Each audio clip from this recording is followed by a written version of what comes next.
प्रिय छात्र छात्राओं एवं मेरे स्नेही मित्रों, हम सब ने स्वर संधि के विभिन्न भेदों को पढ़ लिया है। अब व्यंजन संधि अर्थात हल संधि को प्रारंभ करते हैं और सबसे पहले आज पढ़ते हैं इश्चुत्व संधि को।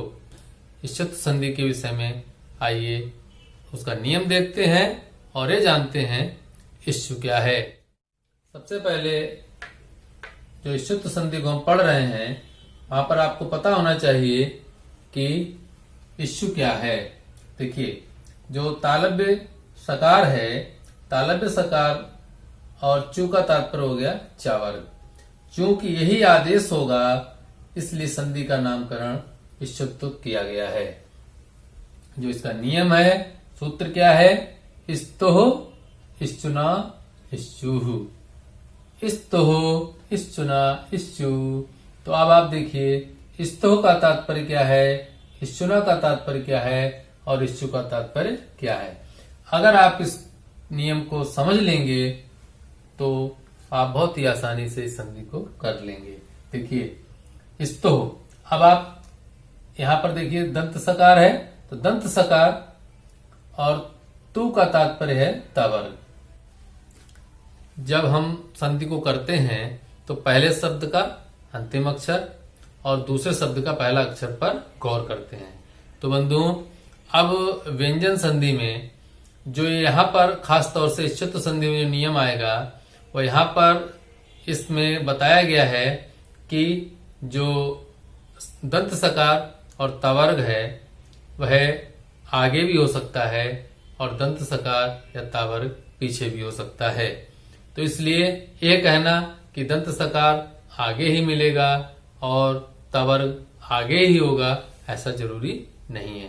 तो यहाँ पर केवल यह आप ध्यान रखिए कि जब सकार अथवा तवर्ग के पश्चात तालव्य सकार और चवर्ग आता है तो स के स्थान पर सकार और तावर्ग के क्रम से इसी प्रकार से तावर्ग के स्थान पर चवर्ग हो जाता है। अब कई उदाहरण मैंने यहां पर लिए हैं।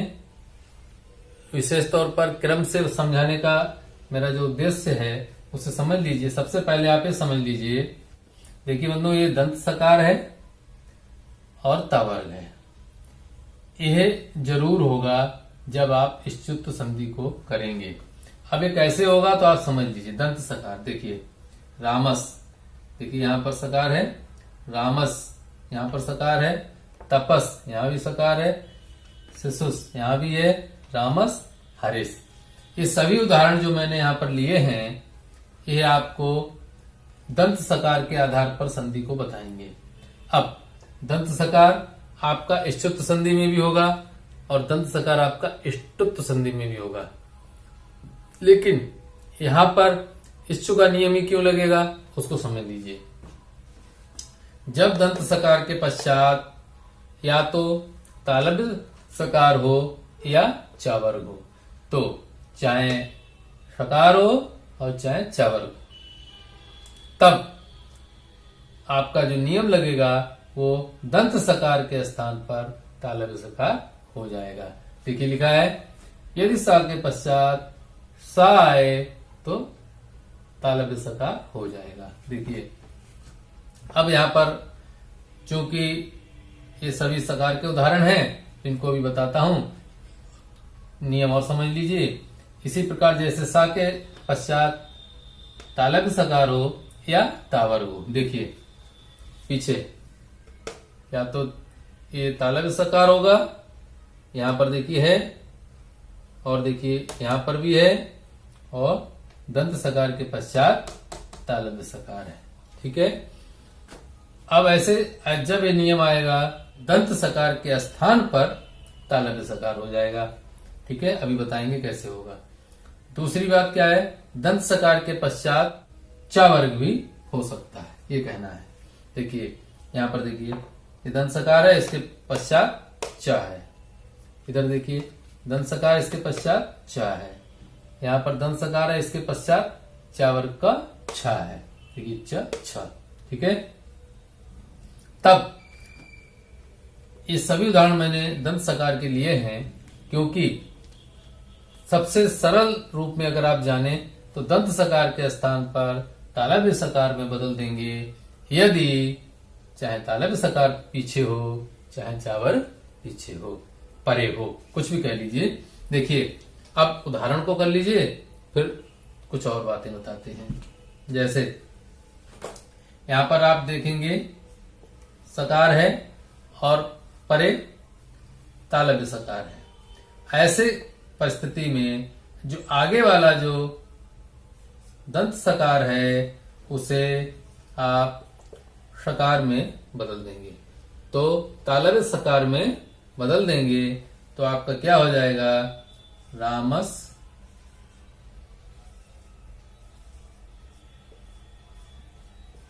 सेते। बंधुओं ये है इष्टुत्व संधि, देखिए दंत सकार को आदेश हो गया। ऐसे ही आप यहां पर जाएंगे तो यहां भी देखिए आपका दंत सकार है और दंत सकार के पश्चात यहां पर तो तालव्य सकार था, यहां पर चा वर्ग है, तो या तो तालव्य सकार होगा या चा वर्ग का कोई अक्षर होगा। तो देखिए यहां पर चा है, तो चा होने के कारण इस सा के स्थान पर क्या हो जाएगा, तालव्य हो गया। तो देखिए जब आप इसे जोड़ेंगे तो आपको कुछ नहीं करना है, केवल दंत के स्थान पर तालव्य कर दिया गया, ठीक है, संधि हो गई। कौन संधि हुई, इष्टुत्व संधि। यहां पर देखिए स है दंत का, तो दंती सा होने के पश्चात देखिए यहाँ चा है, तो ये जो सा है वह तालव्य में बदल जाएगा, और जैसे ही तालव्य में बदलेगा आपका उदाहरण बन जाएगा, क्या बनेगा, यहां पर लिख देता हूं, तपश्चर्या बन गया। तो देखिए दंत सकार के स्थान पर तालव्य सकार आदेश हो गया। इसी प्रकार यहां देखिए रामस, यहाँ छात्र है, तो देखिए चावर्ग का वर्ण पीछे है, तो ऐसी परिस्थिति में जो दंत सकार है उसे तालव्य कर देंगे। कैसे करेंगे, ऐसे कर दिया और बाकी आप ज्यों का त्यों जोड़ देंगे और ये आपका उदाहरण बन जाएगा। इसी प्रकार देखिए शिशुस सेते, यहाँ पर देखिए परे तालव्य सकार है तो आगे दंत सकार को तालव्य में बदल देंगे, और जब तालव्य में बदलेंगे तो आप कैसे लिखेंगे, इस तरीके से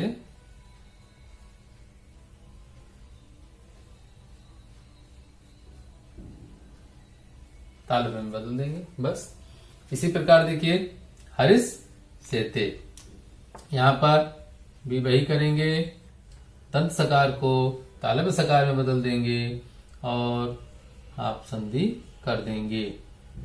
तो बंधुओं ये जो उदाहरण मैंने लिए थे ये केवल और केवल सकार से संबंधित थे।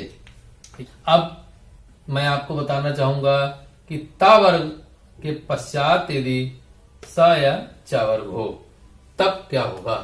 तो अगली जो कंडीशन है उसको मैं फिर से बोर्ड तैयार करता हूं और आपके सामने आता हूं। देखिए बंधुओं, मैंने अभी आपको बताया था कि इष्टुत्व संधि जब आप करेंगे तो 3 शर्तों के आधार पर इष्टुत्व संधि होगी।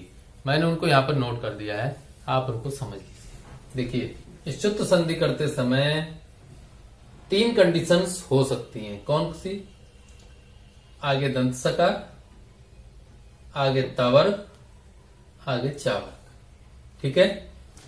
आगे दंत सकार होगा और परे तालव्य सकार अथवा चावर्ग होगा, तो सा के स्थान पर तालव्य सकार हो जाएगा। इसके उदाहरण मैं आपको बता चुका हूं। इसके पश्चात तावर्ग आगे होगा, उसके परे तालव्य सकार अथवा चावर्ग होगा, तो तावर्ग के स्थान पर चावर्ग हो जाएगा। ये बात ध्यान रखेंगे, तावर्ग के स्थान पर जब चावर्ग करेंगे तो क्रमशः आदेश होगा। जैसे ता के परे चा है, ता के परे चा है, तो तो ता के स्थान पर च ही आदेश होगा। ठीक है। इसी प्रकार था के परे यदि छ है तो था के स्थान पर छ आदेश होगा। इसी प्रकार दा के परे जा होगा तो दा के स्थान पर ज आदेश होगा। इसी प्रकार यहाँ पर धा के स्थान पर झा आदेश होगा। और सबसे इंपॉर्टेंट देखिए ना के परे यदि यहाँ है तो ना के स्थान पर यह आदेश हो जाएगा। यह क्रमशः आदेश होंगे, ये बात आप ध्यान रखेंगे। अभी सारे उदाहरण जो मैंने यहाँ पर लिए हैं इसी बात को दर्शाएंगे। यहाँ पर तो क्या कहा था, तावर्ग आगे होगा और परे या तो तालव्य सकार होगा अथवा च वर्ग होगा। देखिए तावर्ग आगे होगा। देखिए यहाँ पर ता है, यहाँ भी ता है, यहाँ भी ता है, यहाँ ता है, त है, त है, यहाँ तावर्ग का द है, त थ द है। इसी प्रकार ता वर्ग आगे है और परे या तो तालव्य सकार होगा या च वर्ग होगा। देखिए यहाँ च है, यहाँ स है, यहाँ च वर्ग का छ है, यहाँ च वर्ग का च छ ज।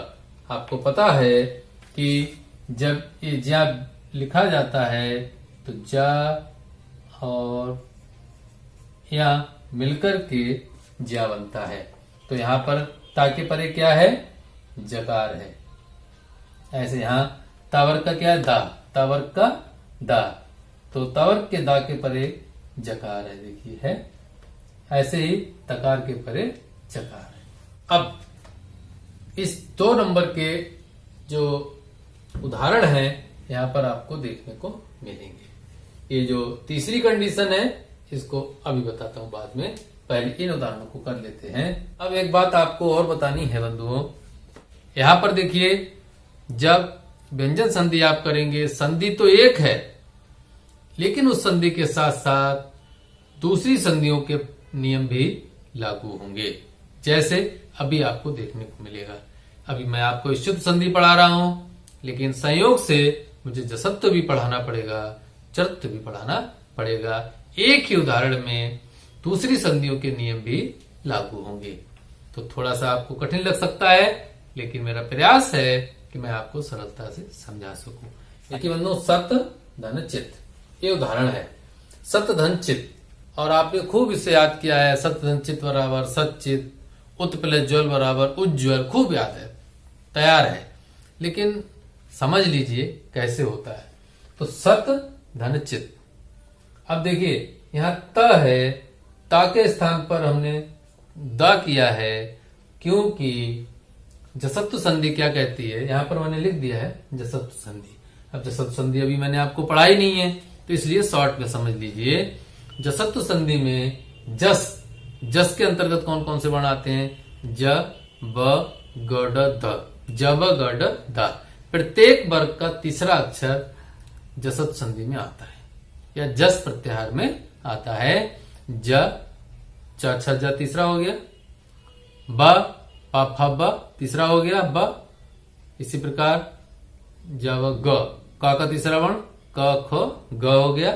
तो ज व ग, ऐसे ट वर्ग का तीसरा अक्षर ट ठ ड ड हो गया, और त वर्ग का त थ द। तो ज व ग ड द, ये जो प्रत्येक वर्ग का तीसरा अक्षर है जब आदेश होता है तो जसत्व संधि होती है। और क्या कहा गया है कि झल वर्ण, झल वर्ण यदि पदांत में हो तो उसे तृतीय वर्ग का तीसरा अक्षर आदेश हो जाता है। चूंकि जसत्व संधि को मैं आपको बाद में पढ़ाऊंगा, अभी आपने तीसरा अक्षर पकड़ लिया तो देखिए ता वर्ग, ता वर्ग का ता है तो ता का तीसरा अक्षर क्या है, द, त थ द। यहाँ देखिए त थ द, तीसरा अक्षर द है। तो यहाँ पर जसत्व संधि के कारण सर्वप्रथम त वर्ग को द आदेश होगा। ठीक है, नियम बाद में पढ़ेंगे, चाहे वो झलाम जसो अंत्य हो चाहे झलाम जस झसी हो, उसे बाद में पढ़ लेंगे। तो त का द हो गया। ठीक है, यहां मैंने लिख दिया सद और आगे लिख देते हैं प्लस चित। तो अब कंडीशन हो गई सत धन चित से बढ़कर के सद धन चित। अब देखिए द आपका तवर्ग का है और परे चा है। देखिए तवर्ग हो और परे चा वर्ग, तो यहां पर देखिए द और दा के परे क्या है, चा वर्ग है। देखिए दा के परे क्या है, चा वर्ग है, तो दा के स्थान पर जा आदेश होगा। ये मैंने बता रखा है कि दा के अब देखिए ता वर्ग के परे कोई भी हो आदेश वही होगा। तो देखिए दा के स्थान पर क्या आदेश होगा, दा के स्थान पर जा हो गया, तो आपके सामने हो गया सज धन चित। स्पष्ट हो गया, सज तो द के स्थान पर जा हो गया, और यह काम किस सूत्र ने किया, इस्तोह इश्चुना इश्चु, अर्थात इश्चुत संधि ने काम किया। अब बंधु सज जन चित, ये कंडीशन आपके सामने आ गई। ऐसी परिस्थिति में चर्त का नियम लगता है। नियम है कि यदि खर वर्ण परे हो, खर वर्ण परे हो। अब खर वर्ण कौन सा होता है, पहला और दूसरा अक्षर प्रत्येक वर्ग का, प्रत्येक वर्ग का पहला दूसरा अक्षर। देखिए खप छटत चटत व, कप सस सर, तीनों सकार भी आपके खर प्रत्याहार में आएंगे। तो बंधु यदि खर प्रत्याहार परे हो तो जो भी आगे अक्षर है उसका पहला अक्षर अर्थात चर आदेश हो जाएगा, तो उसे क्या कहते हैं, चर्तु कहते हैं। क्योंकि अभी मैंने आपको चर्तु भी नहीं पढ़ाया है, आपको चसत्तु भी नहीं पढ़ाया है, लेकिन समझाने का प्रयास किया है। अब आप कैसे समझ लीजिए, ऐसे समझ लीजिए यदि परे पहला या दूसरा अक्षर है, देखिए चा पहला अक्षर है, तो आगे जो भी वर्ण है उस वर्ण का अपने वर्ग का पहला अक्षर कर दीजिए। तो जा का पहला अक्षर क्या होता है, जा, ठीक है। तो जा का जो जा है, जा का पहला अक्षर क्या है, या उस वर्ग का प्रथम अक्षर क्या है, चा है, और चर के अंतर्गत आएगा। तो जा के स्थान पर क्या हो गया, चा। अब आप इसे अगर जोड़ देंगे तो बन जाएगा सचित।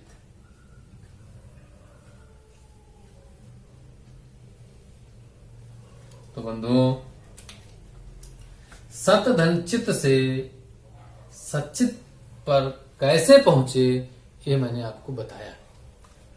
हो सकता है अभी आपको कठिन लगा हो, आप चाहें तो सत धन चित बराबर सचित, तकार के स्थान पर सीधे चकार भी कर सकते हैं, ता के स्थान पर सीधे चा कर दीजिए, संधि कर दीजिए, क्योंकि ऐसा पुस्तकों में मिलता भी है।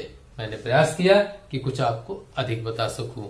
फिर से समझ लीजिए एक बार, पहले ता के स्थान पर जसत्त हुआ और ता का तीसरा अक्षर दा हो गया, दा के परे चा था, इसलिए इश्चुत संधि का नियम लगा, और दा के स्थान पर जा हो गया, दा के स्थान पर जा हो गया। अब देखिए यदि परे खर प्रत्याहार का वर्ण हो अर्थात पहला या दूसरा अक्षर हो तो उसी वर्ग का पहला अक्षर हो जाता है। यहाँ जा था, परे पहला अक्षर था, इसलिए जा का जा, देखिए जा है, जा का पहला अक्षर क्या है, चा। तो जा का जो जा वर्ग का, सीधे ऐसे कह लीजिए कि जा जिस वर्ग में आता है उसका पहला अक्षर च है, यहाँ च आ गया। सच धन चित बराबर सचित। ये संधि आप इसको भली प्रकार से करेंगे। अभी कुछ ऐसे उदाहरण और भी आपको बताता हूं जिन्हें आपको अपने आप करना है, जैसे भगवत शक्ति। भगवत शक्ति यहां पर भी आप जब संधि करेंगे बिल्कुल इसी तरीके से करेंगे, और पहले आप ता के स्थान पर दा करेंगे, दा के स्थान पर इश्चुत संधि का जा करेंगे, और जा के स्थान पर चा लाएंगे। देखिए कैसे, और आपका उदाहरण क्या बनेगा, संधि आप कर लीजिए, संधि करके मैं यहाँ पर लिख देता हूं क्या बनेगा। आप उसको जब कर लेंगे तब आप समझ जाएंगे। मैंने यहाँ पर इसलिए लिख दिया है कि आप चेक कर सकें। पहले आप करिएगा और संधि को इस उदाहरण के साथ मिला लीजिएगा कि ता के स्थान पर चा कैसे हुआ। पहले ता के स्थान पर दा, फिर दा के स्थान पर जा के स्थान पर चा। तो बंधु ऐसे ही तो बनेगा। यहाँ पर भी आप जाएंगे तो ता के स्थान पर दा के स्थान पर जा और जा के स्थान पर चा। तब आपकी संधि बन के क्या बनेगा? बृहत छत्रम। ठीक है, आप इसी नियम से चलिएगा। पहले जसत्व करिए, फिर शुत्व करिए, फिर चर्त्व करिए और संधि हो जाएगी। एक उदाहरण मुझे और याद आ रहा है, वह कौन सा है? जब आप करेंगे बृहत धन छिद्रम। जब बृहत धन छिद्रम करेंगे तब आपका जो उदाहरण है वह ऐसे बनेगा। संधि होने के पश्चात बनेगा इस तरीके से बनेगा, बृहत छिद्रम। जब आप इसको विच्छेद करके लिखेंगे तो कैसे लिखेंगे? बृहत धन छिद्रम। ठीक है, तो ये उदाहरण भी आप अलग से बना सकते हैं। ये तो आपका इसका हो गया, इसका उदाहरण ये अलग से बनाएंगे। अब यहां पर देखिए बंधु, सुहृद प्लस जगाम। यहां पर द है अर्थात ता नहीं है। ठीक है, देखिए जब यहां पर पहले से ही तीसरा वर्ण है तो यहां पर आपको जसत्व करने की किसी प्रकार की आवश्यकता नहीं है। और सीधे ऐसे समझ लीजिए, सुहृद धन जगाम। अब आपको सीधे इश्चुत संधि यहां पर करनी है। इश्चुत संधि का नियम क्या है? आगे तावर्ग हो और पीछे चावर्ग हो। देखिए तावर्ग का दा है, चावर्ग का जा है ना? तो दा है, इधर जा है। अब देखिए मैंने कहा दा है, इसके पश्चात जा है, तो दा के परे होने पर जा तो हो गया आदेश जा। तो यहाँ पर क्या आदेश हो जाएगा? जा आदेश हो जाएगा। बाकी आपका ज्यों का त्यों ही रहेगा। ठीक है, अब जब आप इसे जोड़ेंगे तो आपका बन जाएगा इस तरीके से, सूरज जगाम। मैंने प्रयास किया है कि ये ज्यादातर उदाहरण जो है बंधुओं ये संस्कृत के हैं, तो आपको मैं हिंदी के उदाहरण भी आपको दूंगा जिससे आप अभ्यास कर सकें। अब आपको देखिए एक उदाहरण आपके सामने है, अन्यथ च। आपका फिर अभ्यास हो जाएगा। बिल्कुल ऐसी कंडीशन यहाँ पर है, अन्यथ च। तो ता के स्थान पर पहले आप क्या करेंगे? जसत्व करेंगे अर्थात दा हो जाएगा। दा के स्थान पर आप इश्चुत्व संधि का नियम लगाएंगे, तब आपका हो जाएगा अन्यज। अन्यज प्लस चा। ठीक है, अब देखिए जकार का पहला अक्षर तो करेंगे, तो जकार का पहला अक्षर क्या है? चा। तब आपका हो जाएगा, जब आप संधि करेंगे तब आप ऐसे करके लिख दीजिए अन्यच। जकार के स्थान पर क्या हो जाएगा? चा हो जाएगा और लिखा जाएगा अन्यच। ठीक इसी तरीके से आप यहां पर चलेंगे और यहां पर भी ज्यों का त्यों इसी तरीके से ता के स्थान पर दा के स्थान पर जा के स्थान पर चा। पहले क्या करेंगे? दा, फिर क्या करेंगे? जा, फिर क्या करेंगे? चा करेंगे। तो दा हुआ, फिर जा हुआ, फिर चा हुआ, और जब आप जोड़ेंगे तो बन जाएगा आपका तच्च। क्या बनेगा? संधि होने के बाद बनेगा तच्च।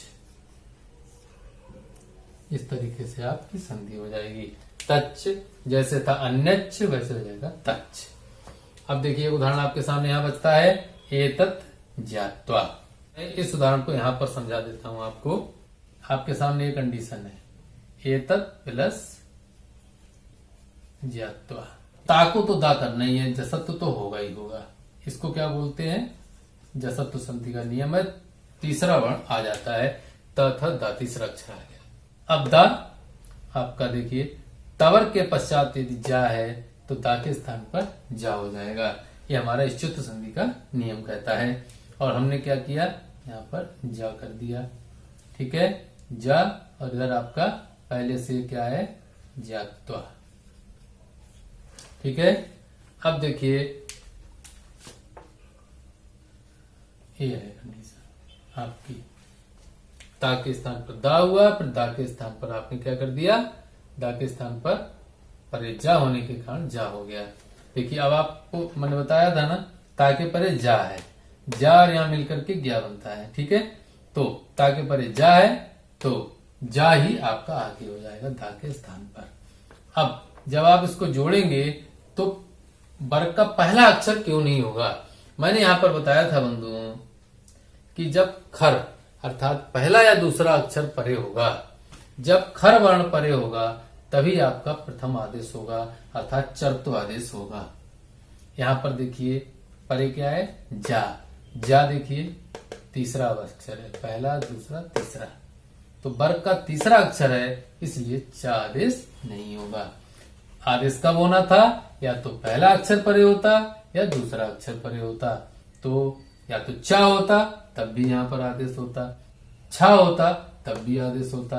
यहाँ पर क्या है, जा है और जा तीसरा अक्षर है अर्थात खर के अंतर्गत आता नहीं है, और जब खर प्रत्याहार के अंतर्गत नहीं आता है तो इतनी ही प्रक्रिया यहाँ पर पूर्ण होती है और आपका बन जाएगा ए तज जात्वा। ये आपकी संधि सर सिद्ध हो गई। इस प्रकार से आपने पहला स्टेप अभी मैंने पहले पढ़ाया था, दूसरा स्टेप के उदाहरण आपने समझ लिए। अब जो तीसरा स्टेप है इस परिस्थिति को भी समझने के लिए मैं फिर से बोर्ड तैयार करता हूं और आपके सामने आता हूं। आप कुछ उदाहरणों को पढ़े थे, दो उदाहरण मुझे उसी में और बताने हैं, वो कौन से हैं, उत धन जीवनम। तो बंधुओं ध्यान रखेंगे, उत के ता को पहले हम जसत्व करेंगे अर्थात ता का तीसरा अक्षर दा आ जाएगा, और इस परिस्थिति में आपका इश्चुत संधि का नियम लगेगा। दा के परे जा है तो दा के स्थान पर जा हो जाएगा, तो दा के स्थान पर आपका क्या हो जाएगा, जा हो जाएगा, और जब आप जोड़ेंगे तो बनेगा उज्जीवनम। ठीक है, तैयार कर लेंगे और ध्यान रखेंगे अब दा को जो जा हुआ था तो जा के परे जा था और जा तीसरा वर्ण था अर्थात खर नहीं था, इसलिए हम जा के प्रथम अक्षर पर नहीं गए। तो ये मैं बार बार इसलिए बता रहा हूं कि कहीं पर तो हम चा बना देते हैं और कहीं पर चा नहीं लिखते। क्यों नहीं लिखते वह बता रहा हूं आपको। इसी प्रकार यहां पहुंचेंगे, उत प्लस जुलम, ता को पहले आप दा करेंगे, दा के स्थान पर जा हो जाएगा, आपका इष्टो हो इष्टुना इष्टु सूत्र से इष्टुत्व से हुआ ये दा को जा, और जब आप जोड़ेंगे तो यहाँ ता के स्थान पर जा हो गया है, तो आपके सामने इस तरीके से लिखा जाएगा, ये दोनों जा आधे होंगे, एक तो ता का जो जा है और एक जुलम का, उज्जुलम ऐसे लिखा जाएगा।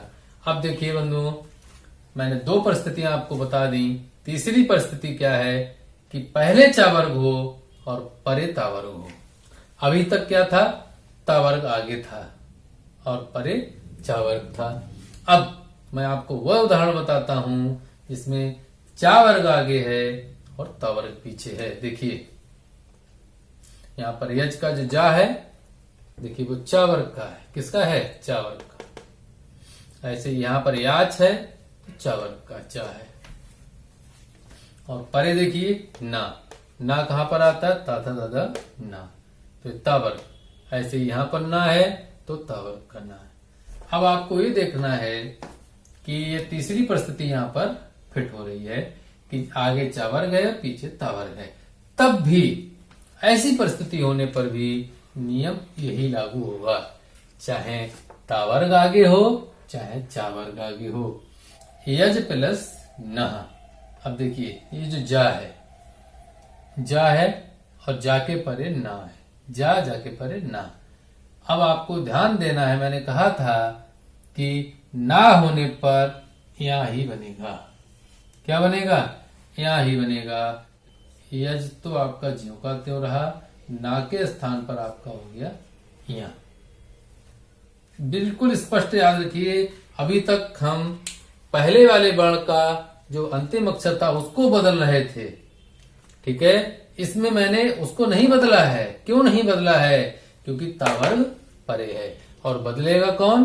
तावर्ग ही स्वयं को बदलेगा। तावर्ग में परिवर्तन आएगा, चवर्ग में परिवर्तन नहीं आएगा। तो यहाँ पर देखिए, ये चवर्ग है, यहाँ परिवर्तन नहीं होना है। यहाँ तावर्ग है, तावर्ग का नकार है। नकार चूंकि अनुनासिक है, जो पंचम वर्ण होता है, तो आप याद रखेंगे पंचम वर्ण ही आदेश करेंगे, चा वर्ग का पंचम अक्षर ही आदेश होगा। तो यज और ना के स्थान पर यहाँ हो गया। अब आप देखिए, बहुत इंपॉर्टेंट उदाहरण आपका ये बन रहा है। अभी मैंने आपको बताया था, जब जा और यहाँ मिलता है तो क्या बनता है, तो आप जा और यहाँ जोड़ेंगे तो बनेगा क्या, ठीक है। और आगे क्या है? या। क्या बन गया? यज्ञः। तो इस प्रकार यज्ञः आपके सामने सिद्ध हुआ। इसी प्रकार यहां देखिए, आगे चवर्ग है, पीछे तावर्ग है। चवर्ग नहीं बदलेगा, बल्कि चावर्ग के कारण तावर्ग परिवर्तित होगा। तो यहाँ तो आपका चावर्ग ज्यों का त्यों रहेगा, और यहाँ पर तावर्ग का जो ना है या में बदल जाएगा इस तरीके से। अब जब आप जोड़ेंगे तो यहाँ पर चा, देखिए हलंत है तो हला रहेगा, और ये इस तरीके से लिखा जाएगा, या चा, ठीक है बंधुओं। इस प्रकार आपने इस तीसरी परिस्थिति को भी भली प्रकार से समझ लिया। अब मैं आपको अपवाद के विषय में बता देता हूं। देखिए, एक सूत्र है 7। जब व्याकरण पुस्तक को पढ़ते हुए जब पढ़ाएंगे तो फिर से बताएंगे, विस्तार से बताएंगे। यहां पर समझ लीजिए कैसे। देखिए, आगे तालव्य सकार है, पीछे तवर्ग है ना। मैंने कहा तवर्ग पीछे, परंतु नियम बताया गया है, नियम बनाया गया है कि यदि तालव्य सकार के पश्चात तवर्ग होगा तब नहीं बदलेगा, तब नहीं बदलेगा। ये अपवाद मैंने दोनों आपके सामने रख दिए हैं, इसलिए ध्यान रखेंगे। आगे देखिए, इच्छु और चवर्ग, तालव्य सकार और चवर्ग था। चवर्ग होने पर तो बदल रहा है, लेकिन सा होने पर नहीं बदलेगा। देखिए, यहाँ चवर्ग था, ना बदल गया, बदल गया। लेकिन यहाँ सकार है, तालव्य सकार है, तो ना नहीं बदलेगा, क्योंकि 7 सूत्र से नियम बनाया गया है। तो आपका जब ये नहीं बदलेगा तो आपका क्या बनेगा? रस्नः। इधर क्या बनेगा? विस्नः। ठीक है बंधुओं। तो इस प्रकार से जो अपवाद है मैंने आपको बता दिया। कुछ ऐसे उदाहरण जो आपके लिए जरूरी है मैं आपको दे रहा हूं, आप उन्हें कर लीजिए, समझ लीजिए और अभ्यास कर लीजिए।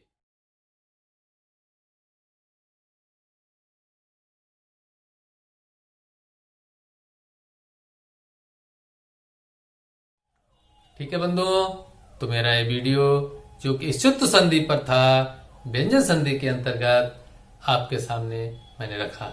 आपको कैसा लगा मुझे अवश्य बताइए, और आपकी राय मेरे लिए बहुमूल्य है, ये मानकर अपनी राय जरूर दीजिए। जो भी अच्छा लगा हो उसे स्वीकार कर लीजिए, कहीं पर समस्या हो तो हमारे लिए बता दीजिए, मैं उसके समाधान करने का प्रयास करूंगा।